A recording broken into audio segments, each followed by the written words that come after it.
Price the lord. Joyful VC online சர்வீஸ்க்கு உங்கள் எல்லாரையும் நான் அன்போடு கூட வரவேற்கிறேன். இப்பொழுது கூட சிஸ்டர் வனிஷா அவர்கள் வேதத்திலிருந்து ஒரு பகுதியை எடுத்து வாசிப்பார்கள். சங்கீதம் 128. கர்த்தருக்கு பயந்து அவர் வழிகளில் நடக்கிறவன் எவனோ அவன் பாக்கியவான். உன் கைகளின் பிரயாசத்தை நீ சாப்பிடுவாய், உனக்கு பாக்கியமும் நன்மையும் உண்டாயிருக்கும். உன் மனைவி உன் வீட்டோரங்களில் கனித்தரும் திராட்சை கொடியை போல் இருப்பாள். உன் பிள்ளைகள் உன் பந்தியை சுற்றிலும் ஒலிவ மர கன்றுகளைப் போல் இருப்பார்கள். இதோ கர்த்தருக்கு பயப்படுகிற மனுஷன் இவ்விதமாய் ஆசீர்வதிக்கப்படுவான். கர்த்தர் சீயோனிலிருந்து உன்னை ஆசீர்வதிப்பார். நீ ஜீவனுள்ள நாளெல்லாம் எருசலேமின் வாழ்வை காண்பாய். நீ உன் பிள்ளைகளின் பிள்ளைகளையும் இஸ்ரவேலுக்கு உண்டாகும் சமாதானத்தையும் காண்பாய். ஆமேன். ஆமேன். இப்பொழுது கூட சிஸ்டர் எஸ்தர் அவர்கள் ஜெபம் செய்வார்கள். அன்புள்ள தகப்பனே, ஸ்தோத்திரம் துதிக்கிறோம் எசப்பா. ஆண்டவரே தகப்பனே, இந்த வேலையை கூட எசப்பா இந்த ஆன்லைனில் பார்த்துட்டு இருக்க ஒவ்வொருவரையும் நீர் ஆசீர்வதிங்க தகப்பனே. எசப்பா ஆண்டவரே தகப்பனே, இந்த ஆராதனை முழுவதும் கத்தில் ஒப்பு கொடுக்குறோம் எசப்பா. நீர் ஆண்டவரே வழி நடத்துங்க, அபிஷேகத்தினால் நிரப்புங்க எசப்பா. ஆண்டவரே இது பார்த்துட்டு இருக்கவங்களுக்கும் எசப்பா ஆண்டவரே அபிஷேகத்தை நீர் நிரப்பி வழி நடத்துங்க எசப்பா. ஆண்டவரே அப்படி செய்ய தேவனுக்காக கூட நன்றி. நீரே பொறுப்பெடுத்து வழி நடத்துங்க. பிரேசின் பிதாவே ஆமேன். ஹல்லேலூயா. நம் கடந்த வாரம் முழுவதும் நம்மளை கண்ணின் மணி போல் பாதுகாத்து கொண்டா. கடந்த 11 மாதம் கண்ணின் மணி போல் நம்மளை ஒவ்வொரு மாதமாக பாதுகாத்து கொண்டு வந்திருந்தார். அதுக்காக கர்த்தருக்கு ஸ்தோத்திரம் சொல்லி நம்ம யெகோவா சொல்லி அவரை ஸ்தோத்தரித்து ஆராதிப்போம். வாங்க.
இம்மானுவேல் நீங்க தாங்க மண்ணில் வந்த தேவனாக இன்னும்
தேவாதி தேவனே நாங்கள் உம்மை துதிக்கிறோம் ஆண்டவரே.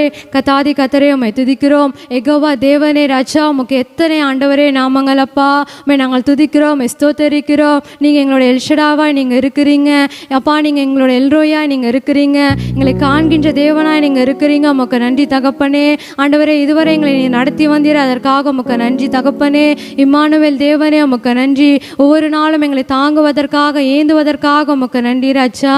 ஆண்டவரே அப்பா, எங்களை நீர் அழைத்தீரே அப்பா, உமக்கு நன்றி செலுத்துகிறோம். உம்முடைய நாமத்தை மகிமைப்படுத்துகிறோம். நீர் மாற்றம் உயர்ந்திருப்பீராக, மகிமைப்படுவீராக.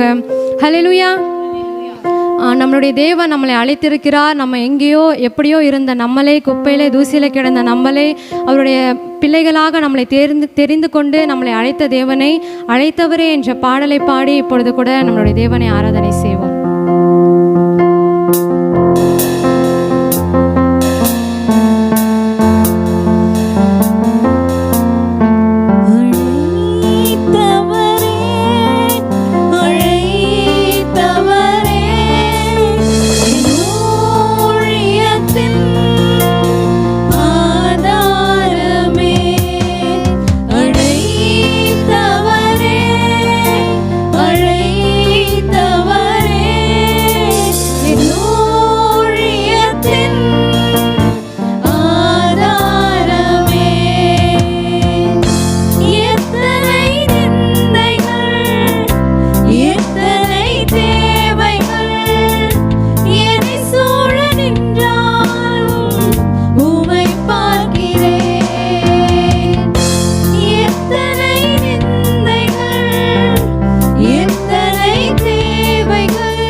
அப்பா.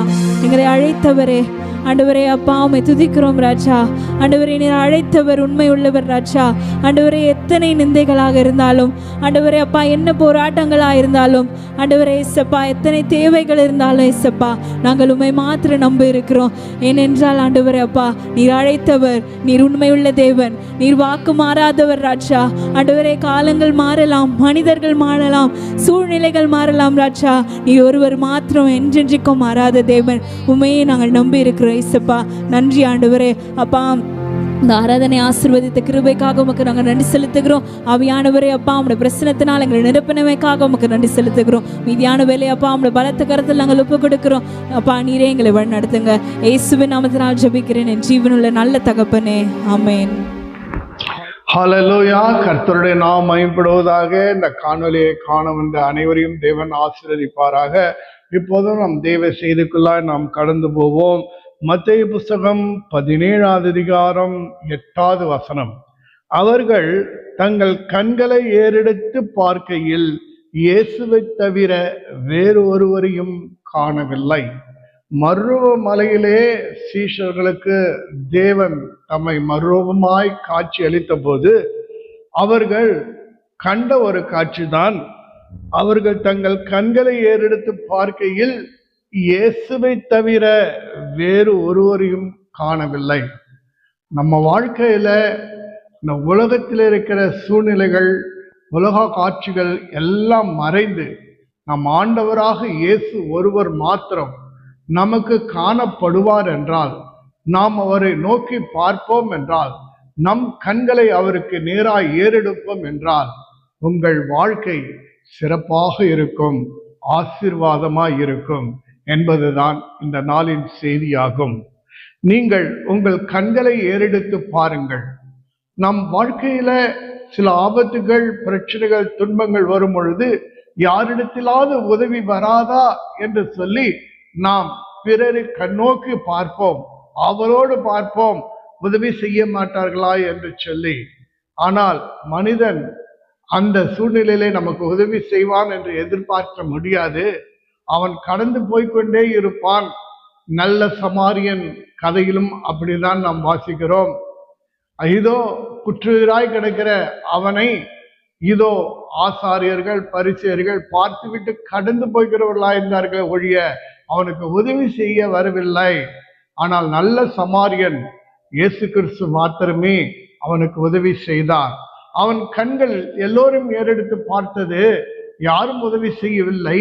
ஆனால் அவன் கண்கள் இதோ நல்ல சமாரியனை பார்த்தபோது நல்ல சமாரியன் அவனுக்கு உதவி செய்தான். இந்த நாளிலும் உங்கள் கண்கள் யாரை நோக்கி கொண்டிருக்கிறது? சங்கீதக்காரன் சொல்லுகிறான் 121வது சங்கீதத்திலே, எனக்கு ஒத்தாசி வரும் பர்வதங்களுக்கு நேராய் என் கண்களை ஏறெடுக்கிறேன். ஆம், பக்தன் தாவீதுடைய கண்கள் எப்போதும் ஒத்தாசி வரும் பர்வதங்களுக்கு நேராய் அவன் கண்களை ஏறெடுக்கிறான். ஆம், நம்முடைய கண்மலையாகி இயேசு கிறிஸ்துவை நாம் நோக்கி பார்க்கிறவர்களாய் இருந்தோம் என்றால், வானத்தையும் பூமியும் படைத்த கர்த்தரிடத்திலிருந்து நமக்கு ஒத்தாசை வரும் என்பதுதான். நாம் வேதத்திலே வாசிக்கிறோம். லோத், ஆதியாகம புஸ்தகத்திலே 13வது அதிகாரத்திலே வாசிக்கும் போது லோத்தினுடைய கண்கள் இதோ சோதம் குமாராவை பார்க்கிறது. அது ஏதேன் தோட்டத்தை போல செழிப்பாய் இருக்கவே அவன் அந்த தோட்டத்தை கண்டு அவன் அதை தேர்ந்தெடுத்து போகிறான். லோத்தின் வாழ்க்கை உங்களுக்கு தெரியும். முடிவில் அந்த சோதமும் குமரம் அழிந்து போய்விட்டது. லோத்தினுடைய குடும்பமும் கூட அழிந்து போய்விட்டது. அதனுடைய முடிவு எப்படி இருந்தது என்பது உங்கள் நன்றாய் அறிந்திருக்கிறீர்கள். அவன் கண்கள் உலகத்தின் செழிப்பை பார்த்தது. ஆகியினாலே அவன் முடிவு ஐயோ மிகவும் மோசமான ஒரு முடிவாய் இருந்தது. ஆம், நம்முடைய வாழ்க்கையில நாம் உலகத்தை பார்க்கிறோமா? நாம் யாரை பார்க்கிறோம்? அப்ரஹாமின் கண்கள் இதோ கர்த்தரையே நோக்கி பார்த்ததா இருந்தது. லோத் இதோ உலகத்தின் செழுமையை பார்த்தான். ஆனா அப்ரஹாமோ கர்த்தரை நோக்கி பார்த்தான். அப்போது கர்த்தர் அவனுக்கு, உன் கண் பார்த்த தேசத்தெல்லாம் நீ சுதந்திரமாக்கி கொள்வாய் என்று அவனை ஆசீர்வதித்தார்.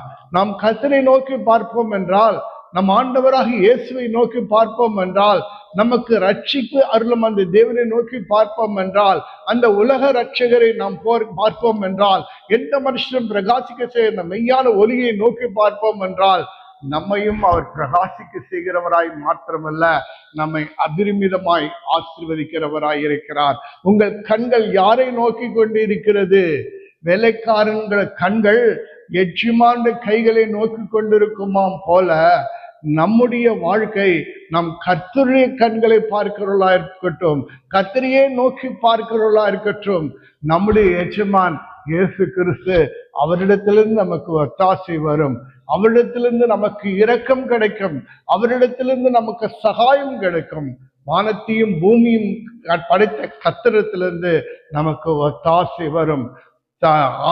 ஆபிரகாம் கூட சொல்லுகிறான், இதோ வானத்தையும் பூமியும் படைத்த கர்த்தருக்கு நேராக என் கைகளை ஏறெடுக்கிறேன், அவரிடத்திலிருந்து எனக்கு சகாயம் வரும் என்று சொன்னது போல, நாம் ஆண்டவராக இயேசுவை ஏறெடுத்து பார்க்கிறோம். நம்முடைய கண்கள் அவரையே நோக்கி பார்க்கட்டும். அவரிடத்திலிருந்து நமக்கு உதவி கிடைக்கும், அவரிடத்தில் நமக்கு ஒத்தாசை கிடைக்கும், அவரிடத்திலிருந்து நமக்கு சகாயம் கிடைக்கும். அவர் இயற்கைக்கு அப்பாற்பட்ட விதத்துல நமக்கு உதவி செய்ய அவர் வல்லவராய் இருக்கிறார். அல்லேலூயா. நாம் ஆதியாகமம் 33வது அதிகாரத்துல வாசிக்கும் போது, இதோ உலக ஆசீர்வாதங்கள் அனைத்தும் பெற்றுக்கொண்டு வருகிறான் யாக்கோபு. அவனுக்கு 2 பெரிய பரிவாரங்கள் இருந்தது. அவனுக்கு பாருங்க, மனைவிமார்கள் இருந்தார்கள், பிள்ளைகள் இருந்தார்கள், கறவல் ஆடுகள் இருந்தது, நிறைய வேலைக்காரர்கள் இருந்தார், அனைத்து ஆசையும் இருந்தது. ஆனால் அதையெல்லாம் அவன் ஒரு ஆசீர்வாதமாய் நினைக்கவே இல்லையா. அவ்வளவு ஆசீர்வாதங்கள் இருந்தாலும் கூட அவனுக்குள் பயம் இருந்தது, திகில் இருந்தது, கலக்கம் இருந்தது.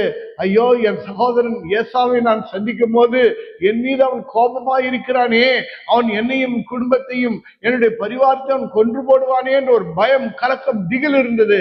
ஆகினாலே அவனுக்கு எவ்வளவு ஆசீர்வாதம் இருந்தாலும் அவன் பயத்தோடு தான் ஜீவித்து கொண்டிருந்தான். அப்போது அவன் என்ன செய்கிறான்? யாக்கோபு நதிக்கரையில கர்த்தரை நோக்கி பார்க்கிறான், இரவு முழுதும் ஜெபிக்கிறான், தேவனோடு கூட போராடுகிறான். அவன் கண்கள் கர்த்தரையே நோக்கி பார்க்கிறதா இருக்கிறது. கர்த்தர் அவனை பார்த்து, இதோ உன் பெயர் தேவ பிரபு இஸ்ரவேல் என்று சொல்லி பெயரிட்டது மாத்திரமல்ல, இதோ யானை கண்டவன் பயந்தானோ அந்த ஏசா ஓடி வந்து யாக்கோபை கட்டிப்பிடித்து முத்தம் கொடுத்தான். பார்த்தீர்களா? அன்றைக்கு பகை ஒழிந்தது, பயம் ஒழிந்தது, கலக்கம் ஒழிந்தது, அந்த இடத்துல அன்பு மலர்ந்தது. அல்லேலூயா. தேவன் தாமே எல்லா பயத்தையும் எடுத்து போட்டு அங்கு சகோதரர்கள் மத்தியிலே சமாதானத்தை ஏற்படுத்தி கொடுத்தார். இன்னைக்கு கர்த்தரை நோக்கி பாருங்க, சமாதானம் இல்லாத ஜீவித்து கொண்டு இருக்கிறீங்களா? பயத்தோடு திகிலோடு இருக்கிறீங்களா? உலகத்தின் ஆசீர்வாதங்கள் இருந்தும் உங்களால சமாதானமா வாழ முடியலையா? சந்தோஷமா ஜீவிக்க முடியலையா? கர்த்தரை நோக்கி உன் கண்களை ஏறிடுங்கள். ஒத்தாசி வரும் பருவங்கள், கண்களுக்கு நேராய் கண்களை ஏறிடுங்கள். அவர் உங்களுக்கு உதவி செய்வார், சகாயம் என்கிறவராய் இருக்கிறார். அல்லேலூயா. ஆதியாகம புஸ்தகத்துல மீண்டும் நாம் வாசிக்கிறோம். 43வது அதிகாரத்துல யோசேப்பை குறித்து வாசிக்கிறோம்.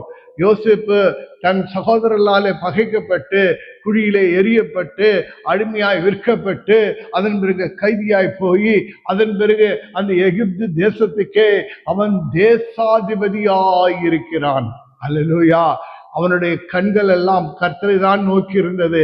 குழியில இருந்த போதும் சரி, அடிமையா இருந்த போதும் சரி, அவன் சிறைசாலையில் இருந்த போதும் சரி, அவன் கண்கள் கர்த்தரையே நோக்கி இருந்தபடியினாலே அவன் விசேஷ ஆவி பெற்றவனாய் இருந்தான். கர்த்தர் அவனை அளவில்லாமல் தன் விசேஷ ஆவியினாலே நிரப்பினான். அல்லேலூயா. தன்னுடைய சகோதரர்கள் தன்னை பகைத்து அனுப்பிய போது தன்னோடு பிறந்த பெரீமின் சகோதரனையும் இழந்து விட்டு வந்தான். ஆனால் ஒரு நாளோ தான் இழந்த சகோதரனை காணும்படியாய் கர்த்தர் கிருபை செய்கிறார். நீ இழந்தது எதுவா இருந்தாலும், நீ இழந்த உறவு எதுவா இருந்தாலும் திருப்பி சேர்த்து விடுகிறவர் நம் தேவன். பிரிவினையை விரும்பாதவர் தேவன், ஒற்றுமையை விரும்புகிறவர். தன் சகோதரனை பிரிந்திருந்த பென்யமீனை காணும் பாக்கியத்தை கர்த்தர் கொடுத்தார். காரியம் என்ன தெரியுங்களா? அவன் கண்கள் எப்போதும் கர்த்தரையே நோக்கி பார்த்திருந்தபடினாலே அவன் இழந்த சகோதரனை மீண்டுமாய் காணும்படியாய் செய்தார். இன்னைக்கு நீ இழந்து போன உன்னுடைய உறவினர்கள், மனைவியோ பிள்ளைகளோ கணவனோ அல்லது உற்றார் உறவினரோ எது இழந்து போயிருக்கிறீர்கள்? பதவியா, வேலையா, எது இழந்து போயிருக்கிறீர்கள்? அது மீண்டும் காண செய்ய கர்த்தரால கூடும். அதற்கு முன்பாக நீங்களே எடுத்து பார்க்க வேண்டியது யார் தெரியுங்களா? இயேசுவை நோக்கி பாருங்கள். அல்லேலூயா. அவர் உங்கள் வாழ்க்கையின் இழப்பை சந்தித்து உங்களை ஆசீர்வதிக்கிற தேவனாய் இருக்கிறார். அல்லேலூயா. கர்த்தருடைய நாம் மகிமைப்படுவதாக. 1 நாளாகம புஸ்தகம் 21வது அதிகாரம் 16வது வசனத்தை வாசித்து பாருங்கள். தாவீது தன்னுடைய ஜனங்களை எண்ணி பார்த்த போது அது ஆகாததாய் தேவனுடைய பார்வைக்கு எண்ணப்பட்டது. அப்போது தேவன் ஒரு தூதனை அனுப்பி ஜனங்களை சங்காரம் பண்ணுகிறான். அப்பொழுது தாவீது அந்த தேவ தூதனை காண்கிறான். அவனுக்கு முன்பாக விழுந்து கதறுகிறான். இந்த ஆடுகள் என்ன செய்தது? நான் தானே பாவம் செய்தேன். என்னையும் என் குடும்பத்தாரையும் நீர் எடுத்துக்கொள்ளும். இந்த ஆடுகளை ஒன்றும் செய்யாதே என்று மன்றாடுகிறான். அந்த தேவதூதன் கர்த்தரை நோக்கி மன்றாடி அவன் கண்கள் அவரை நோக்கி பார்த்த போது அந்த வாதையை கர்த்தர் நிறுத்தினாராம். அல்லேலூயா.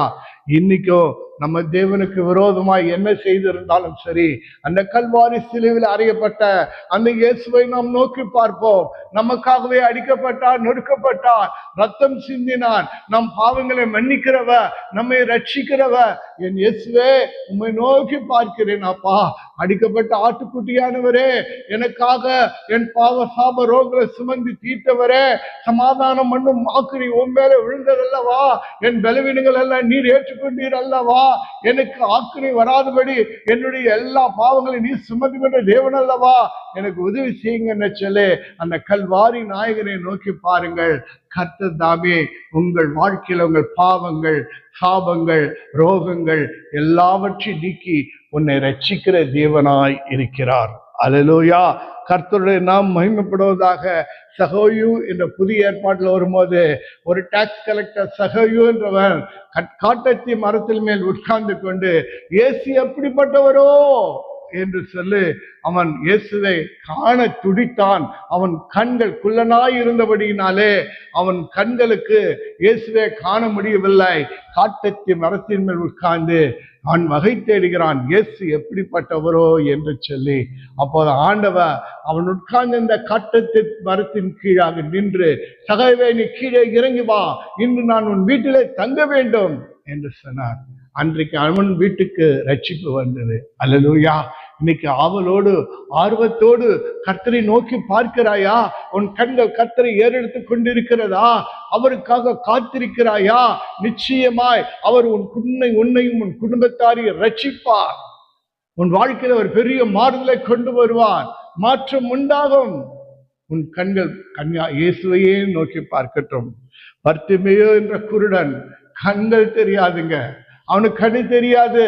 ஆனாலும் கூட அந்தரங்கத்துல தன் அகக்கண்களினாலே இயேசு அந்த பக்கம் போகிறார் என்ற போது அவன் அகக்கண்களினாலே தேடி, தாவீதின் குமாரனே எனக்கு இரங்கும் இரங்கும் இரங்கும் என்று கதறுகிறான். ஹல்லேலூயா.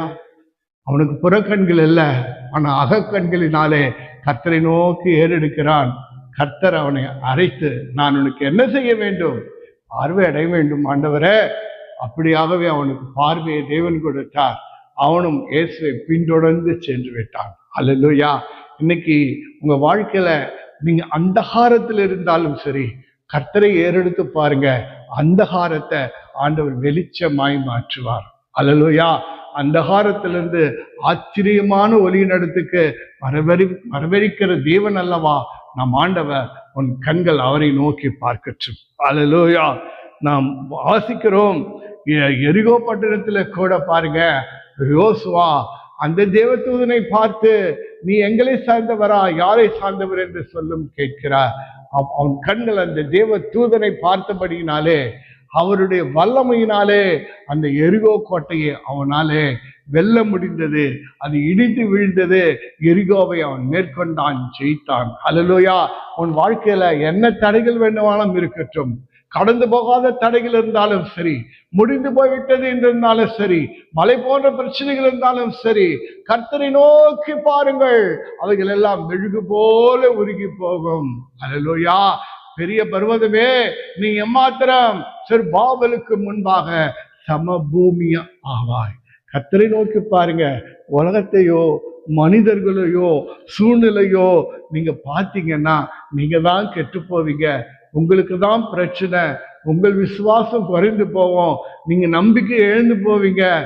நீங்க எதையுமே சாதிக்க முடியாது.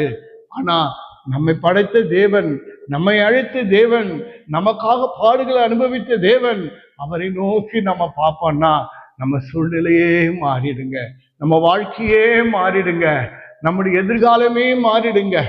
நம்முடைய வாழ்க்கையில பொது மாற்றத்தை தேவன் கொடுத்து நம்மை ஆசீர்வதிக்கிறவராய் இருக்கிறார். மகதலினா மரியாதை எடுத்துக்கொள்ளுங்க. அந்த அம்மா கல்லறியை தான் முதல்ல பார்த்தாங்க. கல்லை யார் தூக்கி போடுவாங்கன்னு தான் முதல்ல நினைச்சாங்க. ஆனா அவளுக்கு தேவன் தரிசனம் கொடுத்தார். உயிர்த்தெழுந்த இயேசு முதலாவது தரிசனம் கொடுத்தது அந்த மகதலினா மரியாதை இடத்துல. என்றும் ஆண்டவர் உங்களிடத்தில் சொல்ல, இங்க அங்க பார்க்காத, என்னை நோக்கி பாரு, நான் உனக்கு உதவி செய்வேன். நான் உயிர்த்தெழுந்தவர், பாதாளத்தையும் மரணத்தையும் சகலத்தையும் வென்று உயிர்த்தெழுந்தவர், நான் ஜெயம் கொடுக்கும் தேவனாய் நான் உனக்கு துணை நிற்கிறேன், என்னை நோக்கி பார் என்று சொல்லுகிறார். என்னை நோக்கி பார், உன் முகம் பிரகாசம் அடையும். அல்லேலூயா. என்னை நோக்கி பார், உன் வாழ்க்கை மாறும். என்னை நோக்கி பார், உனக்கு ஜீவன் உண்டாகும். என்னை நோக்கி பார், நான் உன்னை ரட்சிப்பேன். என்னை நோக்கி பார், உனக்கு சமாதானம் உண்டாகும். என்னை நோக்கி பார், நீ இழந்ததை மீண்டும் பெற்றுக்கொள்வாய். அல்லேலூயா. என்னை நோக்கி பார், பரலோகத்துக்கு ஒரு வழி உண்டாகும். கடைசி நேரத்துல தன்னுடைய தன் பக்கத்துல அறியப்பட்டிருந்த இயேசுவை நோக்கி பார்க்கிறான். ஆண்டவரே, என்னை உன் ராஜ்யத்திலே நினைத்தருளும். ஆண்டவர் சொன்னார், இன்றைக்கு என்னோடு கூட பரதீசத்தில் இருப்பாய். கடைசி நிமிடத்துல கூட கர்த்தரை நோக்கி பாருங்க, வானத்தையும் பூமியும் படைத்த கர்த்தரிடத்திலிருந்து உங்களுக்கு ஒத்தாசி வரும். அல்லேலூயா. ஆண்டவராய் இயேசுவே, இப்போது இந்த காணலை காண்கின்ற அனைவருக்கும் ஆண்டவரே உம்மை காணும் கண்களை கொடுங்கப்பா. சூழ்நிலை அல்ல ஆண்டவரே, மனிதனை அல்ல, பிரச்சனை அல்ல ஆண்டவர், உம்மை நோக்கி பார்க்கட்டும். உம்மிடத்திலிருந்து சகாயம் கிடைக்கட்டும், ஒத்தாசை கிடைக்கட்டும். ஆண்டவரே, ஒருவரை மாத்திரம் ஆண்டவர்கள் பார்க்கட்டும். ஆண்டவரே நன்றி. ஆண்டவரே ஆசீர்வதிப்பீராக. ஆரம்பம் முதல் முடிவு வரைக்கும் நடத்தி கிருபைக்காக நன்றி. காணிக்கட்ட பிள்ளைகள் அனைவரும் ஆசீர்வதி. இயேசு கிறிஸ்து நாமத்தில் பிதாவே, ஆமென்.